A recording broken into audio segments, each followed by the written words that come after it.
I just can't get away from a good time. It sets up deep in the pocket. Goes down the field for Smith.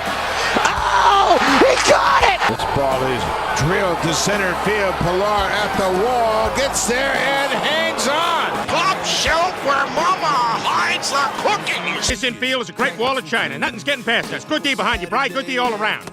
Get the garbage out of here. He runs to the 50. He runs to the 40. The guy is drunk, but there he goes. It's not always whether you win or lose. It's whether you're winning or losing. I guess that's what I'm saying, Brooksy. You get that through your head? Hello and welcome to another edition of Sports Chatter with Bax and Patter. I'm your host, Brandon Bax, and he is Patrick Reed. This week, we're going to spread the love around to all of the different sports leagues. We got news and notes coming up from the NHL, NBA, NFL, and MLB. We're going to talk some World Baseball Classic, as well as some NCAA March Madness. We have both filled out our brackets. We're ready to tell you who we think is going to be this year's NCAA March Madness champion. The tournament starts on Thursday, so we're going to get right into that right after this. Don't travel, don't double dribble. I want a good clean game and no back talk. I figured since I'm going to be like Mike, I might as well dress like Mike, you know. Lowry, half-court heave, a prayer at the buzzer.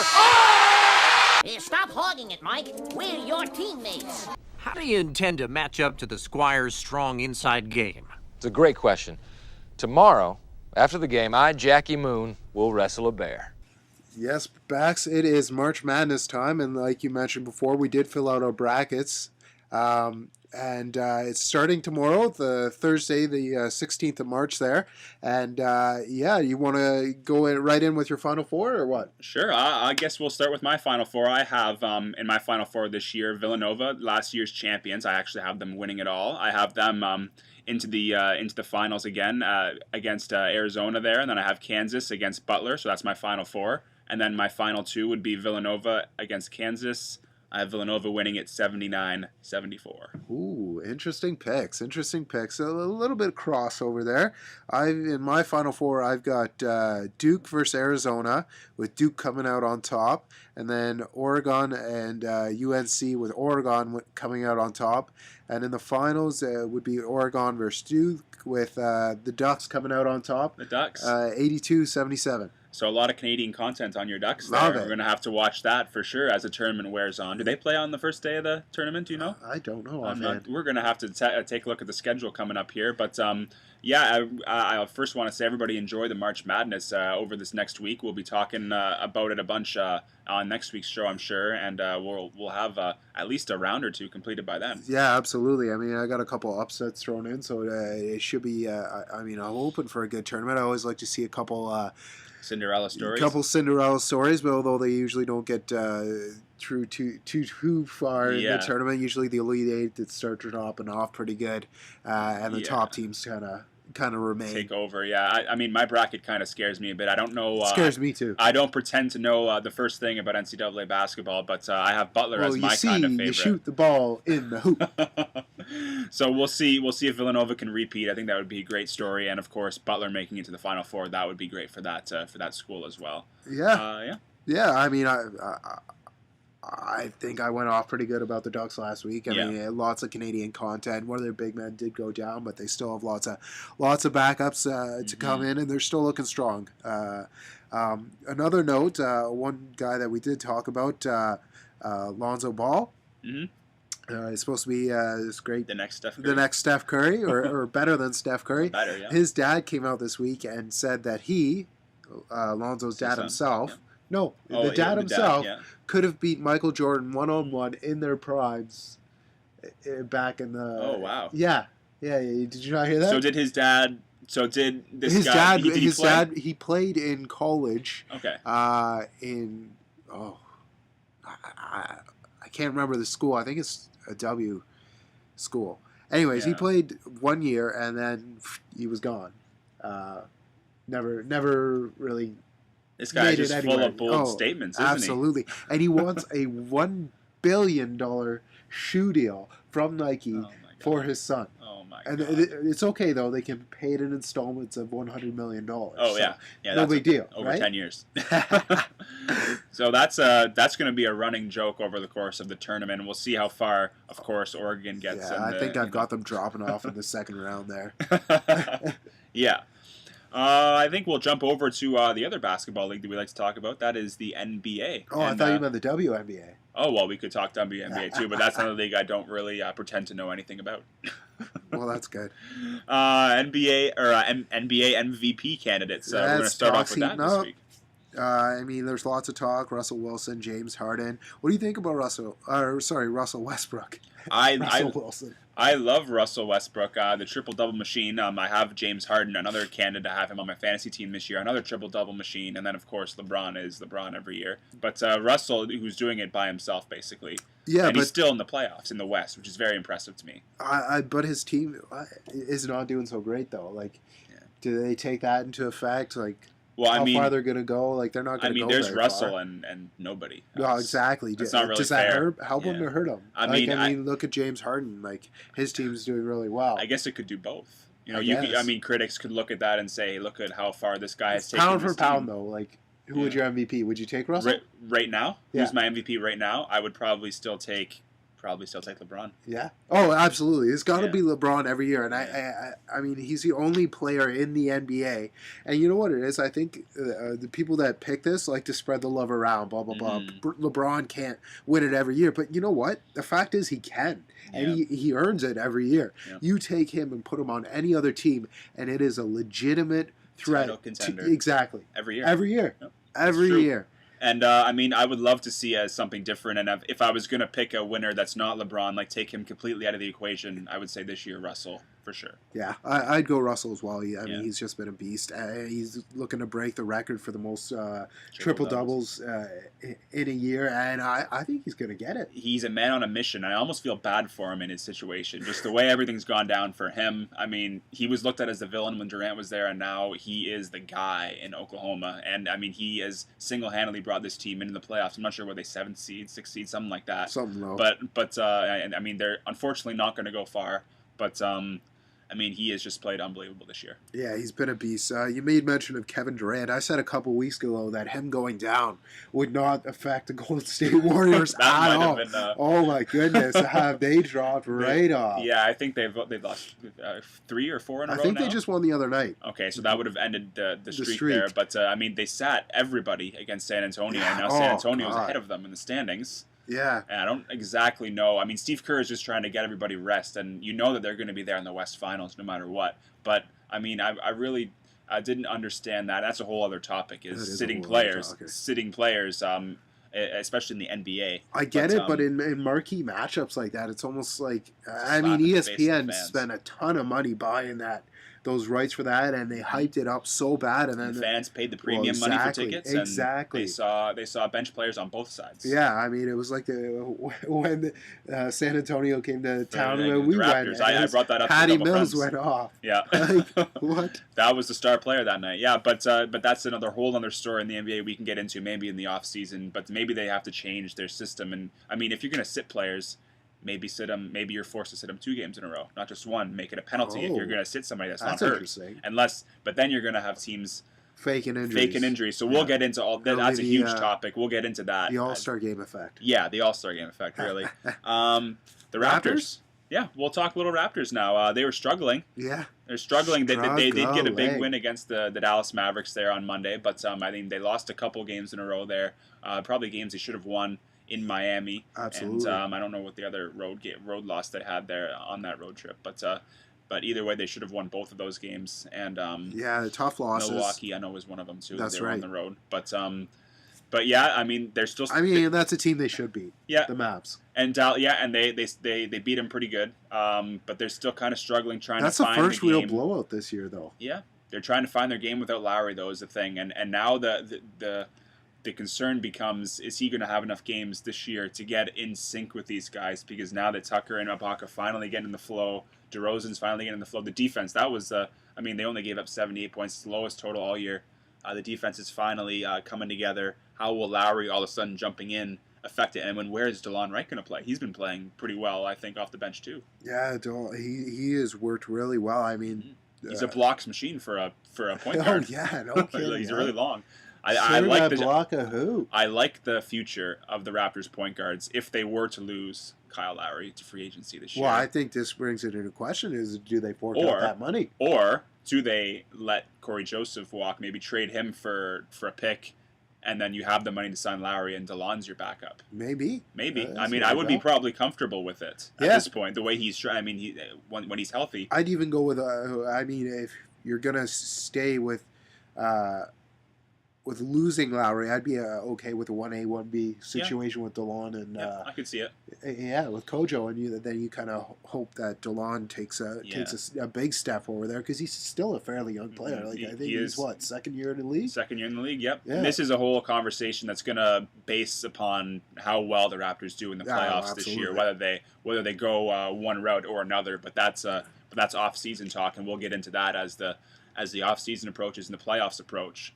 Anything else NBA that we kind of want to touch on this week? Not that I can think of offhand. All right, well, we're going to move right on then. We're going to go into some hockey talk, some NHL talk. A lot of news and notes from all around the NHL this week, so we're going to get into that after this. Love the hockey talk. Listen up, we're still in this thing. We just need a quick one. Listen up, Cash! We got to work harder than them, okay? What is icing? Well, icing happened when the puck come down, bang, before the other guys. Doesn't count unless you go Bardowski. You gotta go Bardowski, Schmel. It's knuckle puck time. Yes, that hockey talk, but donkey talk. The Leafs got their ass kicked last night. And first off, before we get into the Leafs' loss, they went fishing on Sunday. Yeah. They went fishing. Yeah. Was that the reason they lost? Not. There we go. I just wanted to get that out of the way. Not. I just wanted because people were talking about this fishing trip like it was the end of the world, and they are not going to win a game the rest of the year now because they caught a few fish. No. These are kids that are having a day off in Florida because it's an 82 game season. You hear about former players going out on benders the night before or something like that, and then what's his name? Dougie Gilmore with his pea soup. Yep. He was hungover, and had himself some pea soup and a tuna sandwich, and goes out and gets 6 assists. Yep, he's good to go. Like day before, it doesn't really affect what you're doing on that day. I mean, the entire team was not prepared, and Babcock came out and said so. And you know what you do with that game is you crumple it up, you burn the tape, and you throw it out. Yeah. See ya.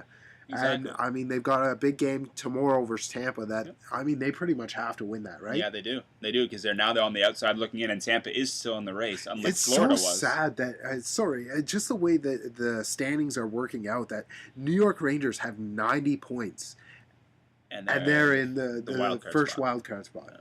Isn't that crazy? This is why I've never really been a fan of the wild card system. Anyways, I find it more confusing than anything. What's wrong with the 1 to 8? Why not 1 to 8? Exactly. Like the good old days. Exactly. But I think they were having problems with seeding the way the NBA kind of did with if you're first in your division, but you might be, and you're guaranteed a 1 through 3 spot, but you have another division who has teams better than you, and then they end up being a lower seed, and then this way the seeding is more structured, I think, and it rewards the teams that have better records more.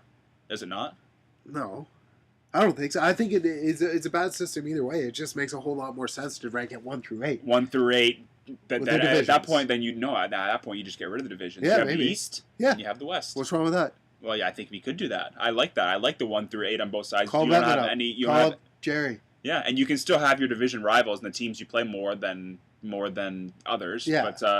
But 1 through 8 on both sides, and you have 15 or 17, however many teams are on each side now with Vegas coming in. I think we solved it.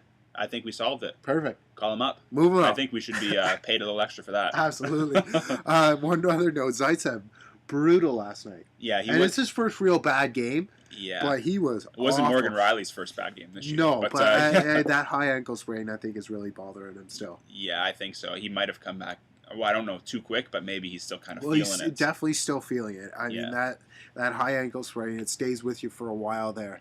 And I don't think we're going to know until the off season. Like, it's going to come out. I mean, you look at Kyle Turris. He had a bad one last year. Yeah. Came back and was mediocre at best. And then this year, fully healed, and he's tearing it up. But basically, it's a broken ankle. If you call it a high ankle sprain, it's basically a broken ankle. Your timetable should be that of the 4 to 6 weeks or whatever. Maybe even longer. Yeah. Maybe. But Zaitsev, just quickly on him, I think he's going to be just fine. It's just one of those games you just crumple up and throw it. He's still a rookie, and he's still his first year in the league.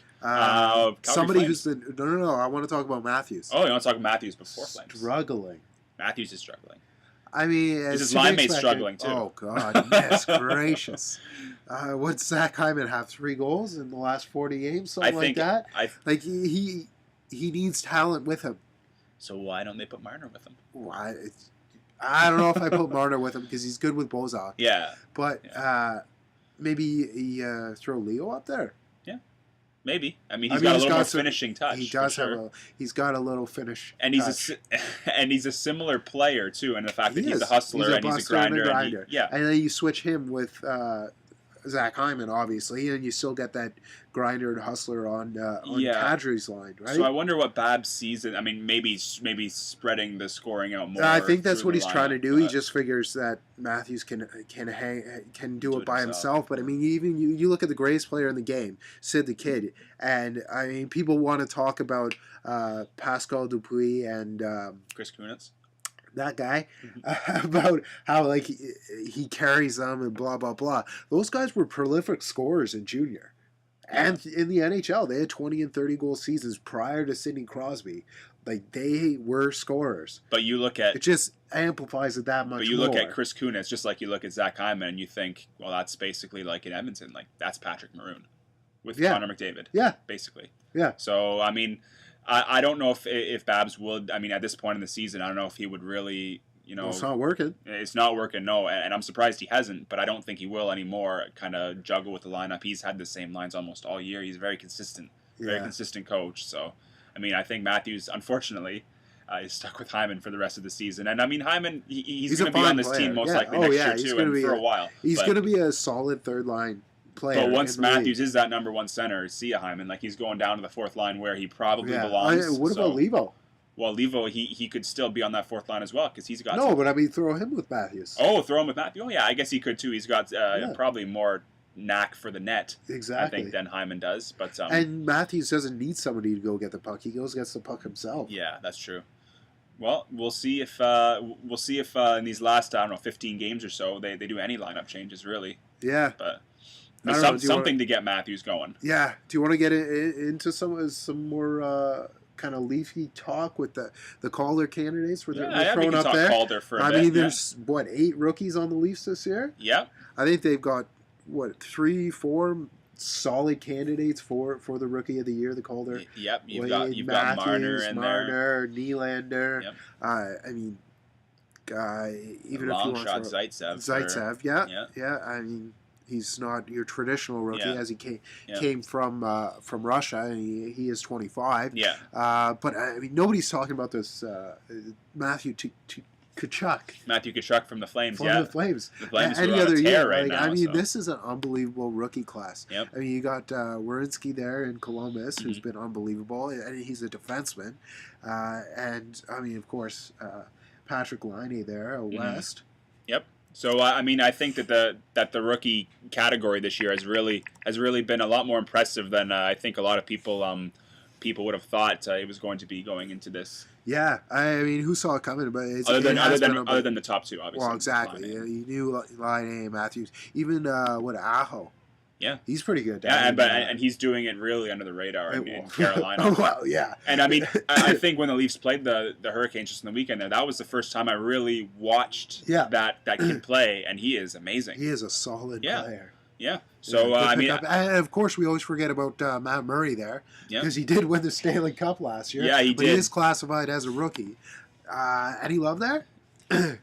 Well, as a goalie myself, I mean, I would love to see a goalie win the Calder. I mean, I don't think it will happen. I think, I mean, you could put him in Vezina talk, I guess, too. But, I mean, Carey's up there. And, I mean, there's a bunch of goalies, I guess, that could be talked.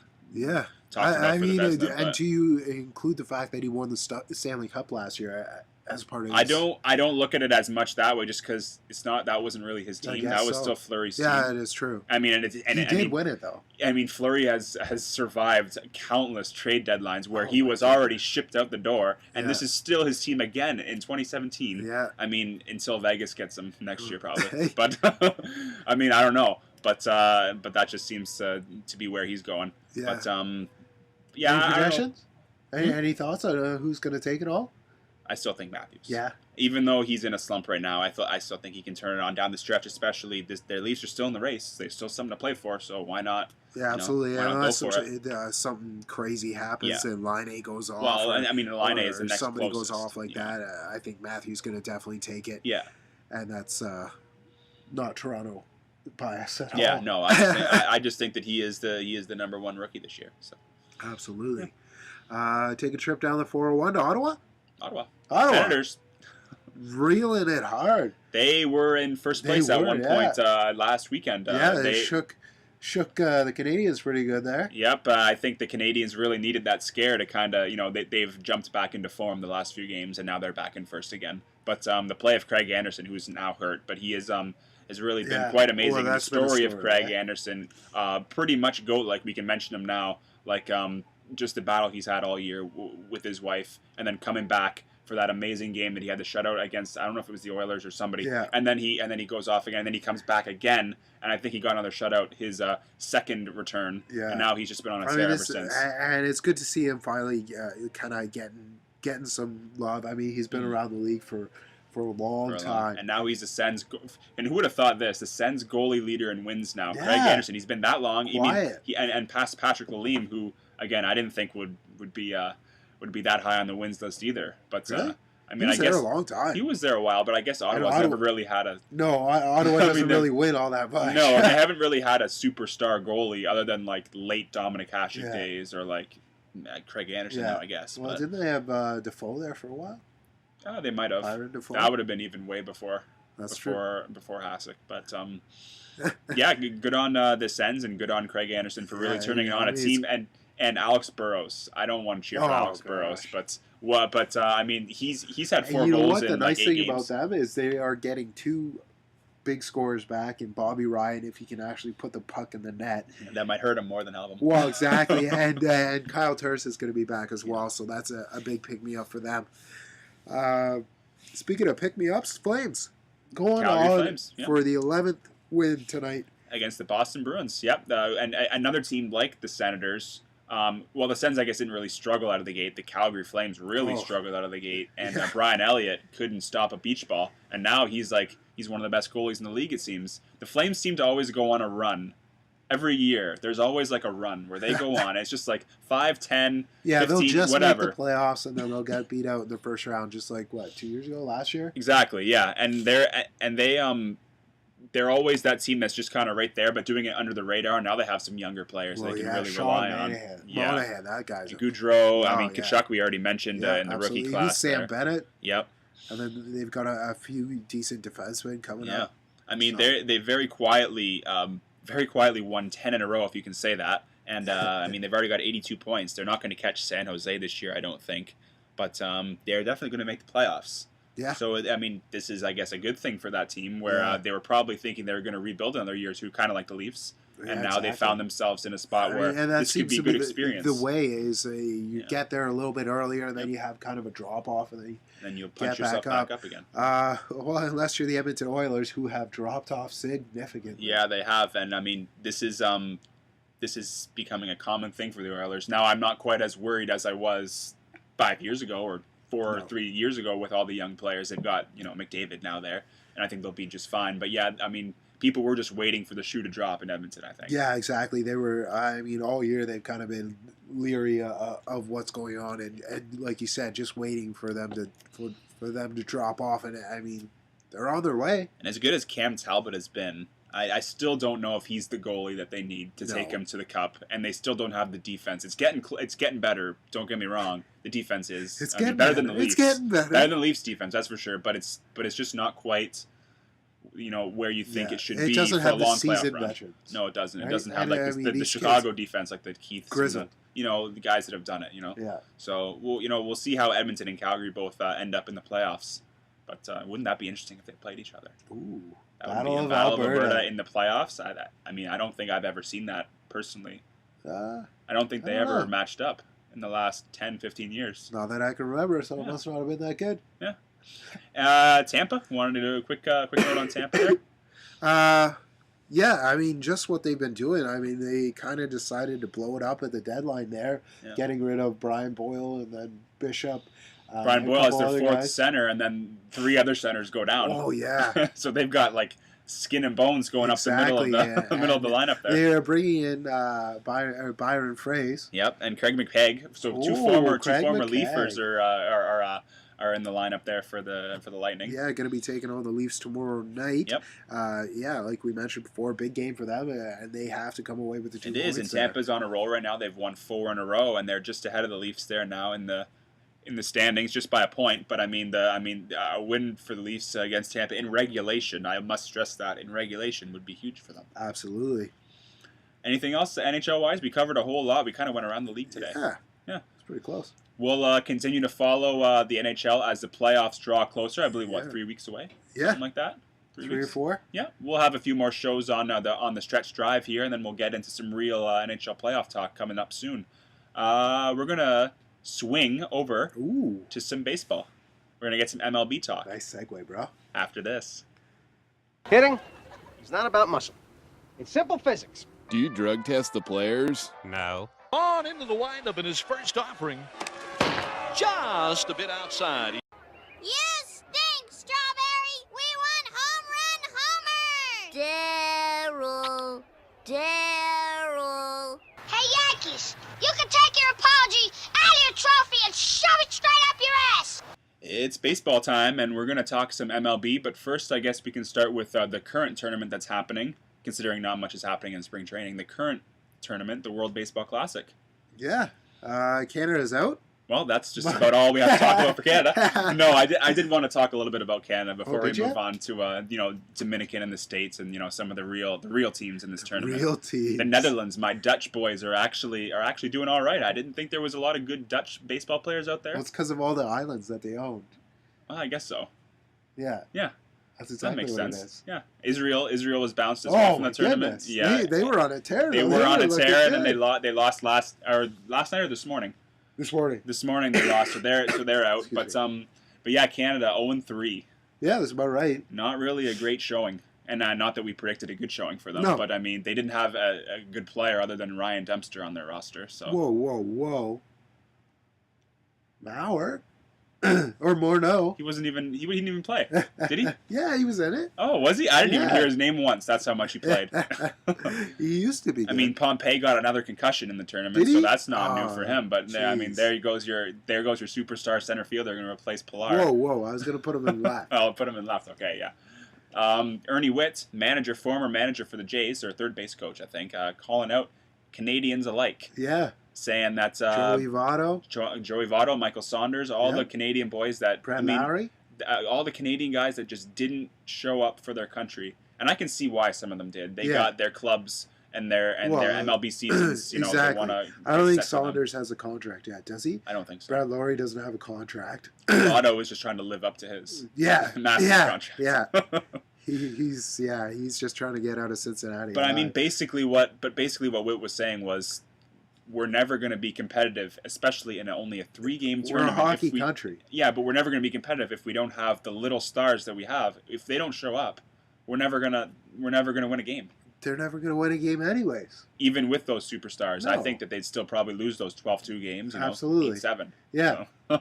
Yeah. And I mean, the pitching was the real thing. You got like 40-year-old guys out there. Yeah, and you've got Ryan Dempster starting and I'm not talking about Bartolo games. Colon. No, it's not even a good 40-year-old. It's the pitching just isn't up to par. I mean, and they're in a division with baseball superpowers. The States obviously, and then you've got the Dominican and Bautista mashing against us. Like, I mean, it's just that's what's going to happen. Yeah.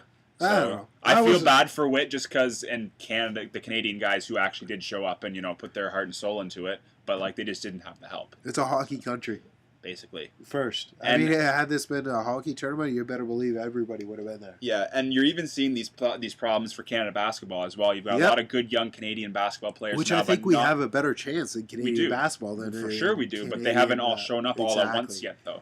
Yeah. So once they all get on the court at the same time in one of these Olympic qualifiers or something, they could make some noise maybe against the States. Well, they or almost Spain made it with a half team. They almost did, yeah, but then they lost the one last game that they had to win. Yeah. So, I mean, all in all, looking at you, Andrew Wiggins. All we're saying is just have some pride. Yeah. Have some pride for your country. Maybe show up for a tournament or two. And, like Hayward, he was one of the better players on the Canadian basketball team, and he played for his mom, for his mother, who was a Canadian who passed away of cancer like a bunch of years back. But born and raised Canadian, always sang the national anthem. That's why he wanted to go. And unfortunately, he didn't have any help around him. So Canada is out, and we move on. We move on. Japan is in. The USA, Dominican, we already talked about a bit. These are the big superpowers that are going to be, battling it out. Yeah, absolutely. How about your buddy, Rougned Odor? The bat flip. Bat flipping a singy. It looked like it was going to be a home run. It ended up being a single off the wall, and the bat flip was almost Jose Bautista-like, and Jays fans hated it. Well, I have no problem with a bat flip if you're doing a home run or if it's a big moment. Mm-hmm. But if it's a meaningless World Championship game and you've just punched a guy in the face for flipping his bat against your team, probably not a good idea to do the same. I kind of hope that someone does punch him in the face again this year. It just makes him look like an idiot. Yeah, it does make him look like an idiot. And, I mean, he's one of the guys that'll start one of these brawls. So, exactly. Off a bat flip from somebody else. So just don't do it. Don't do it. Just don't do it. Oh, that's basically our World Baseball kind of wrap up there. The tournament will still be going on for a few more rounds here. I think they'll still be going as of next week. I believe so. We can wrap it up next week to see who's actually won this thing. But we move on to the majors. Yeah. To some spring training news and notes. Yeah, Devin Travis and Donaldson both took place in a couple grapefruit games. Just simulated games, taking a few pitches, doing a few hits, no running involved. And, all counts, it sounds good. I think Donaldson's moving forward a lot quicker than they thought he was going to be. And Travis might still not make it. Deep bone bruise in his knee. The deep bone bruise in his knee. Yes, it was his knee. It was not his shoulder. That was 2016's Devin Travis injury. Seems to be injured all the time, this kid. Yeah. All accounts show that he's still going to be back in April, and Donaldson for opening day. So.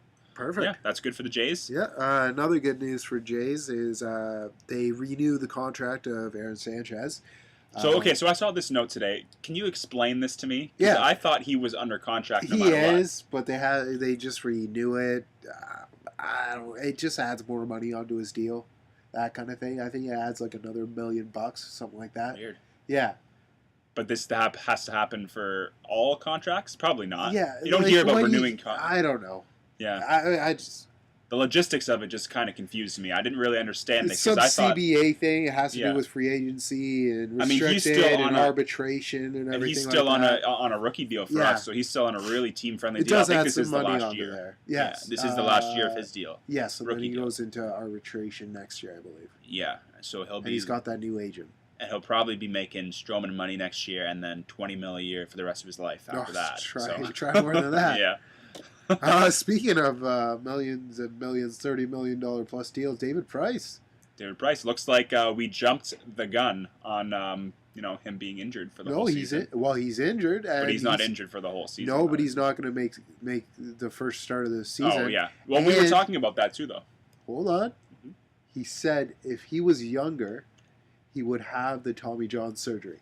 And that is not a good sign for the Boston Red Sox. That's not a good sign. I mean, I would be more worried if they didn't already have Sale and Porcello. Yeah. But I mean, we did talk about Price. The amount of innings he's pitched over the last 10 years of his career is just ridiculous. Yeah. But and another thing, and this could be why the Jays didn't end up going after him. The guy that drafted him in Tampa is he's in the organization for the LA Dodgers, who, as we all know, have billions of dollars and will go after anybody. Didn't even make a pitch to him to try and sign him.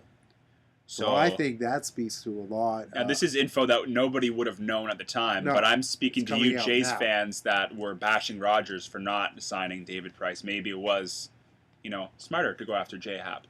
Smarter to keep around Marco Estrada. But that's a whole other discussion there too. But we did talk about, David Price sitting out for a month. Yeah. Maybe not making a start till May or even June. Because is that really going to hurt the Red Sox chances? They're going to win that division. You never know. They're going to win the division, I think. Are they? I think the Jays will come. I don't know, come these Yankees. Close, but hey, Yankees. I don't know if the Yankees. They're looking good in spring training. I know it's spring training, but these young guys went on a tear last year. Yeah. I don't know. I mean, I think that they're still too young and need another year to kind of season up. I mean, season up at the major league level, not like in the minors anymore. They're ready now to make a push. It's just a matter of will they be able to get past. We see in hockey, we see in basketball, the young guys are getting it done. Maybe it's a trend that's coming to baseball. So if you're looking at young guys too, then you got to throw Baltimore and Tampa in there. Yeah, Baltimore. Yeah, I mean, this is probably the toughest division in baseball again. Tampa's going to be garbage regardless, just because it's Tampa. Yeah. But speaking of Tampa, they re-upped with Kevin Kiermaier. Okay. I think $70 million, 7 years, $70 million, something so like that. The question is, Kevin Kiermaier or Kevin Pillar? Oh, I'd take Kevin Kiermaier all day. You take Kiermaier. Like they're both defensively, like they're both same level. Same, but Kiermaier has he has the bats. He can actually hit a ball. Yeah. Well, I think Pillar has gotten better as his career has gone on. I mean, he's not the greatest hitter. No, but this is a guy that Kevin Pillar likes to compare himself to. He is headed into free agency in the next 2 years, I think. Yeah. And at least in arbitration regards. And he's going to be wanting that kind of Kevin Kiermaier money. But I don't give him $70 million, no, I don't think. Absolutely but I mean, not. He's a longtime Blue Jay. You give him, I mean, you're not paying for the past, but you give him a fair deal, I think. I want to keep him around. Yeah. But not 70 he's still million. Fairly young. Yeah. Is he 20? Yeah, he's not 30 yet. Yeah. So, he's still under that threshold of being able to sign a guy to a 4-year, 5-year deal. Maybe. Yeah, you just hope he doesn't turn his nose up at it. Yeah, we'll see. This could be interesting for the Jays. The Nationals cut Derek Norris, who they just signed in the offseason, and then they signed Wieters instead. So they cut Norris, backup catcher, instead of Salty. Well, I think I love Salty. I love Salty too, but I think Salty's a better hitter. Do you? And I think, and there was a story that was published on Sportsnet about Saltalamacchia and working specifically with the pitching staffs, and he is. I mean, they talked about him like he was basically Russell Martin behind the plate. And I never thought of Saltalamacchia as a defensive catcher. No, but he's big, isn't he? He's big, and he's a good target to throw to. I think he might even be Estrada's personal catcher this year, kind of how Navarro was, because Estrada said he loves throwing to him that much. So it'd be kind of interesting. I really love the veteranness of him. I don't know about. I mean, maybe this other kid Norris is better with the bat. I don't know. 186 last year, 14 home runs. And Wieters signed to be a starter. Yeah. Okay, so he's going to be the Nationals because he wasn't going to sign to be a backup because the Jays were looking at Wieters at one point as a backup, but he didn't want to be a backup. So. I just threw it out there. Yeah, interesting debate there. Yeah, absolutely. Another interesting debate we love to have on this show. Yeah, we sure do. Tim Tebow. Well, we're going to have a Tebow segment at some point here because he seems to come up every show, but apparently he got a couple hits today. 2 hits. 2 hits. Yeah. So now he is going to Major make the leaguer. team. He's going to make the Mets. Absolutely. No. Well, maybe the Mets. I don't know. But yeah. No. The Mets are actually pretty darn good. They were in the World Series last year, weren't they? Or 2 years ago? 2 years ago. It wasn't last year. Yeah, because the Cubs. Yeah, that's right. But yeah, no, Tim Tebow. I mean, he's finally getting his swing in Grapefruit League action. His swing. We'll have a Tebow update whenever he does anything. Yeah. On the show, much like ESPN Junior. Much like Manziel, at one point, we will now shift from Manziel to Tebow. Yeah, we love our ex quarterbacks. And speaking of shifting, we're going to shift right on into the National Football League. Oh, I thought you were going to NASCAR. Oh, shift right into NASCAR. It's good, strong NASCAR talk on the show. You know how much we talk racing. Absolutely. But we're going to get NFL first. Ex-quarterbacks. There you go. Yeah. NFL it is. NFL it is on Sports Chatter coming up. Bobby, water sucks. It's my team. It's my quarterback. Whoever said you had to be good to play football? Will you teach me to football? I'll teach you anything. Just don't eat me. It was all that Dan Marino's fault. Everyone knows that. Come on! Football!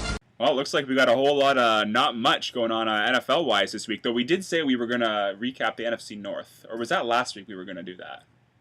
I feel like it was this week. I don't know. We it just turned into doing all those recaps. It turned into what's going on. It turned into previews. And it's just garbage. So we're going to scrap the whole thing. It turned into previews. We'll do previews when the season goes to start off, training camp and everything like that. Combine is happening, or it did happen in Indianapolis. Yes. And so a couple records were made in the 40-yard dash, I'm pretty sure. Yeah, there was a new fastest runner in the 40-yard dash. So that's kind of interesting. That is interesting. I wish you knew his name. I could inform us, but I did see a tweet about the dash. When Maybe is the have, draft? The draft is in June, I want to say. Well, that makes sense to me. Yeah. We'll preview that when it comes up. But before the draft, free agency is going on right now. Free agency frenzy. Free agency frenzy, and the NFL is not known for stars moving around very much, so we don't got lots a whole of guys lot still of out movement, there, including Adrian Peterson. We will say that Adrian Peterson still hasn't signed with Minnesota or anyone. No, but your Eagles. My Eagles seem to be the team. Nick Foles. They seem to be the team that have gotten the biggest Heart and moves. soul of the team. Rudy Jr. We got our backup quarterback back in Nick Foles. Your backup? Well, Chase Daniel requested a release, so he's gone. So now Nick Foles is actually the backup. Oh. We also signed the biggest wide receiver out there in Alshon Jeffrey in a 1-year deal for $14 million. So that's a pretty good deal for the Eagles. Yeah. And then we also got Torrey Smith, who bought longtime Baltimore Raven and San Francisco 49er. So they're really rebuilding the wide receivers there. Someone for Carson Wentz to throw to. So that could be interesting to see how the Eagles do this year. Absolutely. The Pats re-signed Hightower there. Yep. That's a big get for them. Running back Hightower or defensive player Hightower? There's two of them. Linebacker. Linebacker Hightower. Okay. Yeah. We're just looking. And DeMarcus Ware retired. So that's a big loss for my Broncos. So the Broncos, defensively, I mean, they might still be okay. They still got a whole lot of weapons on defense there. But talking about the Broncos, Tony Romo still hasn't signed anywhere. No, or been traded. Like as they kind of told us was going to happen, but didn't actually happen just yet. And Denver is still, I would say, the front runner. I mean, maybe Houston. Yeah. To stay in Texas, but I think Denver would be the team that Tony should probably go to. He would give you guys a chance right away. I mean, if he wants to fulfill Jerry Jones's prophecy, which I think he does, he'll probably go to Denver. I don't know if I like it. I don't know if I don't like it. We'll see if he can stay healthy. Yeah. And the Patriots loaded up, and they got another wide receiver. I guess the second biggest, or maybe the biggest name, I don't know, other than Jeffrey, was Brandon Cooks. Came in from New Orleans there. So, I mean, another weapon for Brady. I mean, that's just great. Yeah. For the rest of the league. Absolutely. Gotta love that. And yeah, I mean, there's a whole lot of other minor moves. We talked about Tyrod Taylor last week, restructuring his contract. Eddie Lacy has moved on from the Green Bay Packers. He signed with the Seattle Seahawks. Wow. The Seahawks were also a team. Marshawn 2.0? Well, they were interested in Adrian Peterson. And then Peterson might have been the one to replace Marshawn there. Well, a couple years ago he retired. But, I mean, now you've got the big running back Lacy in that offense with Russell Wilson. That'll be kind of interesting. That'll be kind of interesting, yeah. Other than that, Ezekiel Elliott. Ezekiel Can Elliott. we get into that a bit? Yeah, well, did he get a contract? A different contract? No, he's getting charged again. Oh, I didn't even know he was charged. Yeah, it was around the playoffs time. He was cleared just before the first playoff game, and then they reopened it after assault on a woman, and then he was caught on camera. TMZ, I guess, pulling a girl's shirt down. Oh my god. Yeah. In the middle of daylight, public, everything like that. Like these superstars, they can't just seem to stay out of. Well, this guy has been known for his antics. I mean, this was one of the things where they thought he might drop in the draft. And yeah, well, he did drop a little bit in the draft, but I mean, not out of the first round there. But wow, Zeke, you gotta calm down, bud. I mean, you're the future of that Dallas team. Yeah. So you and Dak, you gotta stick together and. Not get charged. Speaking of not getting charged, Darrelle Revis cleared of all his fight charges. Oh, is he? So, I mean, well, I wonder if he's gonna sign anywhere. Somewhere. I mean, would someone take a gamble on a 34, 35-year-old cornerback that lives on an island? Does he live on Revis Island? I'm an idiot. Got you there. That's about all NFL-wise. We'll keep track of Peterson and any other free agents that may resign. But right now, we're right into the offseason of the NFL. Yeah. Not a whole lot going on. And if anything happens, we'll have it here for you first on Sports Chatter. But we're going to get into some injury news, and we'll talk about that after this.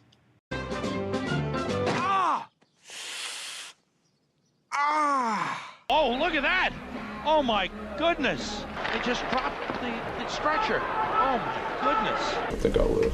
And again, I have no idea what that is. That's what you want to know? Your manager said you were sick. Yeah, I had a diarrhea.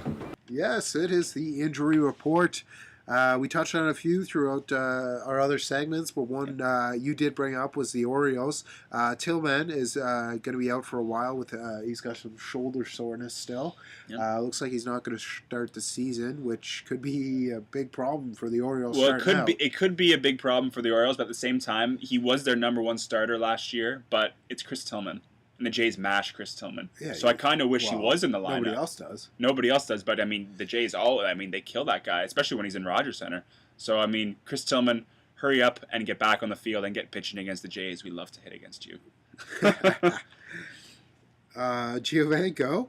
Sebastian Giovinco, yeah, he took a hard hit in TFC's 2-2 tie last week. So we kind of had him on the injury report. Not the injury report. We had him in the news and notes last week. But he's out this week against Vancouver. TFC still looking for their first win. Got himself a Charlie horse. Is there a more soccer injury? It must have been a really hard Charlie horse. That's what I'm going to say. If you can't run, then you might not be able to kick. Or you might not be able to shoot yourself up with something. Demerol or something and get out there, bud. Yep. So it looks like the TFC will have to move on without Giovinco for a game or two. Tostian Ricketts, their superstar off the bench, is going to be starting for him. I do like him as well. Yeah, Tostian Ricketts. So he's going to be in the lineup for a few now. Get a chance to start. Yeah, he was big in that in the playoff run last year. Playoff run last year. So we'll see how he does in starters minutes now. Absolutely. Speaking of playoff run, the Hawks probably not going to miss a beat, but Anisimov, he is out for 3 to 4 weeks with lower Blackhawks. body. We're talking about. Yeah, sorry, Blackhawks. Anisimov out? Yeah, with lower body injury, probably a high ankle sprain or maybe a knee sprain, something like that. He might be back for playoffs. Probably they're hoping, probably. Playoffs, yeah. Yeah. And Kyle Lowry. Looks still like no timetable. No timetable. Looks like he's coming along just nicely. They're saying the wrist is healing up from surgery and should be back for a few games before the playoffs, hopefully. Yeah, fingers crossed. He needs some time to get used to the new teammates and shooting the ball again because he struggled with that in the playoffs last year. So let's hope that they get a few games in before he has to start shooting threes again. Yeah. Coming up, we're gonna get into the GOATs. We have a couple really good ones for you this week. Couple of beauties. Couple of beauties coming up on the other side. So what you're saying is we're at this level, but we got to get to this level. I told you all that I was the greatest of all time. A cool dude, a good teammate, good attitude about things, probably get some chicks. Well, Brandon, you know this guy gets some chicks, and this is your GOAT for the week. Adam Hadwin, Canadian golfer, finally he wins a tournament. He's going to the Masters. He's going to the Masters. What a win for Adam Hadwin, and he had to battle. He had to battle all the way through. He had a horrible shot on the back nine there, right into the drink, but then he recovered quite nicely. And he gets the W. So Adam Hadwin getting married 2 weeks. He's getting married in a couple weeks. Pushing back the honeymoon so he can go to the Masters. He's gonna have to push it back because priorities. Absolutely. Well, hey, I mean that's a good woman right there. I mean, and she knows. That's true. Yeah. I mean that's a payday right there. It really is. The Masters. She knows what's good. She knows he needs to make the money. Yep. So she can stay in the fancy hotel suites and get the fancy ring, right? And it might be once in a lifetime for Hadwin too. I mean, you hope that he's going to be more of a consistent Canadian golfer now. Yeah, he's got a 2-year exemption, so that's good. Exactly. Three Canadians in the field, and only the 14th at the Masters. Only the 14th Canadian to win a golf tournament, a major golf tournament, I think. Anyways, so there's a stat for you right there. There's a stat for you. I mean, we're not all Mike Weir, but Adam Hadwin. so he's my GOAT for this week. Yes, my GOAT, another Canadian, Vasek Pospisil. Did I say that right? Vasek Pospisil. Good enough. Yep. This tennis player upset Murray there, Andy Murray, the great British star. Huge win for him. Mm-hmm. It sure is. I mean, Pospisil has long been looked at as the number 2 to Raonic, and if only Raonic could beat stars like Murray and the Joker. Yeah, or stay healthy enough to be on the court. Stay healthy enough, yeah. But Pospisil, another great Canadian tennis player. I mean, he deserves his time in the spotlight. He earned it, and he beats the world number 1. Absolutely. I mean, when we thought it was just going to be a shoe and that Murray was going to win it, maybe he just had an off game. I don't know. I didn't watch the match. Maybe he's getting too old. Maybe. But Vasek Pospisil is your GOAT this week. My GOAT. Couple of Canadian boys. Speaking of Canadian boys, we're going to get into Heatley Watch. The Heatley Watch. And everybody's favorite segment. And it's coming up after this. Okay, it's time for the easiest part of any coach's job. The cuts. Danny Healy, I'm in a slump, I'm an all-star, so. Who was that? That's right! Who do you think you are? I am! You tried your best, and you failed miserably. The lesson is, never try. Now, who are you again? Well, he is not a Canadian boy, but his name is Patrick Stefan. And he is our Heatley Watch subject for this week. Yes. Drafted number 1 overall by the Atlanta Thrashers in 1999. The Sedins were picked 2 and 3 in that draft, if you all wanted to know that. 64 goals, 188 points, and 455 career NHL games, and best known for his, remember this, when he was with the Edmonton Oilers, or when he was with the Dallas Stars, playing the Edmonton Oilers, and he had a wide-open breakaway for an empty net goal, and he missed. And there was about 5 seconds left on the clock. Edmonton comes back and scores. Yeah, tied up the game. Tied up the game, and they ended up losing that game in overtime. They did lose that game. So that was one of the biggest. That was his last year in the league. That was his last. That was probably pretty embarrassing for sure. You just gotta. Don't just stick handle and slide it. Just put it in the net and move on, guys. Yeah, this is the Patrick Stefan effect. Exactly. Put it in the net like Laine put the one into his own net. Exactly. Just bury it. Just bury it. It doesn't matter if there's no goalie there. Jeez, don't just dilly-dally around. Come on. Dilly-dally. But the guy's still in the game, Patrick Stefan. He is a player agent. He's actually representing one of the top prospects, Pavel Zacha. He's from the Czech. He's actually playing for the Sarnia Singh. There you should be drafted sometime this year. So maybe he'll this year, upcoming draft. At least he's this year. Again, like we always say, at least he's still around the game. At least he's still around. We're gonna wrap this show up. It's that was the Heatley Watch again. Sorry, Patrick Stefan. We're gonna wrap the show up with our news and notes, our cleanup segment. It's coming up. Clean up on aisle 4. Clean up on aisle 3. But we're going to need a cleanup on aisle 3. Clean up on aisle 3. I got it. Testosterone spill on aisle 4. Clean up in all the aisles. Well, Bax, you know what you need for a cleanup? A vacuum. Some brooms. Oh. We are going to go to some hot curling talk. Hardcore curling talk right here. Briar winner, Brad Gushue. Congratulations to Newfoundland and Labrador. They hosted the tournament, and they get a big win. Huge win. I think they're still selling down there. They probably are. What a time to be alive in Newfoundland, winning against Team Canada in the finals of the Briar. Yeah, Cooey made that a close game. Mm-hmm. I looked at it on it. It was 4-1, and I was like, ooh. Yeah. Looks like this one's going to be a blowout. And then they just came back and ended up winning 7-6, I believe was. Yeah, what a crazy game, too. And you don't see a whole lot of big comebacks in curling. Once you're down in curling, it's very difficult to come back. But good on them for coming back. Absolutely. Good old curling boys. Yep, so now they go on to represent Canada, do they not? Yes. Yes, there we go. And when is that? I'm not sure. This is good, strong curling talk right here. With the World Championships is when the... I know the women's is coming up shortly. I believe it's in Beijing. Okay, yeah. But so it should be sometime after that. Yep, I would assume so. So we'll look to have some more curling talk when Gushue's back in action for Team Canada next time. Absolutely. U.S. women's hockey. Yeah. Got a little news from them this week. Well, they are boycotting the World Championships set to take place next year, I believe. Or 2018? No, because that'll be the Olympics. 2017. 2017. Yep. So it should be coming up. Yes, because training camp is in 3 weeks. Yep. They want more funding. They want the equality the same as the men's program there. Basically, they get funded 6 months every 4 years for the Olympics. So that's pretty sad. It is. I would say it's sad. We're big proponents. Of women's hockey and everything like that. But guess what? It's not the U.S. women's hockey's problem. It's not the U.S. government's problem. It's the viewers that actually make this happen. Because guess what? Yeah. You watch men's hockey. Yeah. Men's hockey gives the dollars, gets the eyeballs watching, which generates the revenue so that the programs get funded. People don't watch women's hockey. People watch it when it is Olympics. Gold medal game against And Canada. other than That's that, it. Yeah. they don't watch women's hockey. I mean, we were talking this, even the CWHL. There's barely anybody that ever watches that. Yeah, it's sad. It is sad, but the fact is, I mean, it's the viewership that. Yeah. I mean, if you're out and outraged about how the women's isn't getting enough fun, and watch the games then. Yeah, go out and support them. Absolutely, go out and support them. Watch But I will say, that this might not be the best way to go about getting funding if you're looking for viewers, because now you're not playing at all and nobody cares about you. So maybe next time they do play, they'll be like, oh, that's the team that quit. Maybe I'm not going to spend any time on that. Maybe they should approach this a little bit differently.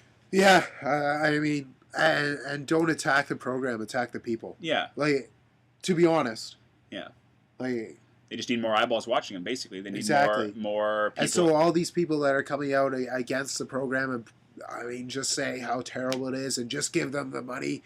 You know what? That money was raised by the men's program. So, yeah. I mean, you get what you earn, right? By all accounts, it's not a terrible program at all. No. I mean, they're probably, arguably, the number two program. And I mean, the Canadian one isn't even funded that well either. No, they're not, and they're world beaters. Like, they win every year. So, like, I think it's just in a bigger discussion here again, but women's sports overall. Absolutely. And you're looking at leagues like the WNBA, and you're looking at leagues like the women's hockey leagues and stuff. Like, it's just tough to compete with the men's, unfortunately. But they got to get butts in the seats somehow. That's the way it is. And that's how you're going to get your funding. So we wanted to plug the U.S. women's hockey team. Yeah, a little week. bit. Yeah. And shame people into watching. Exactly. Support local and national women's sport. Speaking of getting butts in the seats, TFC going to take on the Whitecaps this weekend. Big game. They got to get their first win. They're trying. The Whitecaps, I think they played a CONCACAF final game this week, and they lost 2-0. So they're going to be a little bit tired. They're going to have to play a rested TFC team who's only played twice this year so far, obviously. Gotta a couple ties. capitalize that. But, I mean, TFC did get a couple goals last week, and I mean, Giovinco did go down, but they looked pretty good. Altidore got a penalty kick goal, and Morrow got the other goal, I believe. So, I mean, they're starting to fire it up, and they're getting road points, and that's big at this time of the year because, you haven't played a game. You haven't played a game at BMO yet. That's a tough place to play. So, I mean, I think they're looking all right, TFC. So. The kids are all right. The kids are all right, and I mean that whole team overall is back, and they're even better than last year from all accounts. So that's what the coaches are kind of saying, their scrums and stuff. So we'll see how TFC does against the Whitecaps this weekend. Absolutely. All right, well, Brandon, I think it was a pretty decent show this week. I think it was a great episode of Sports Chatter. So be sure to keep listening to us. Be sure to enjoy the NCAA March Madness. It starts up tomorrow, and we'll recap that again next week. And make sure you give us a subscribe on YouTube. Yeah. And follow us on Twitter, B_Backs_. PGR10. And that'll do it for us this week. We'll talk to you again next week. This has been Sports Chatter. Catch you on the flippity flop. Good job! I thought he was okay. Just okay. It's not good, eh? Terrible. Screw you guys. I'm going home.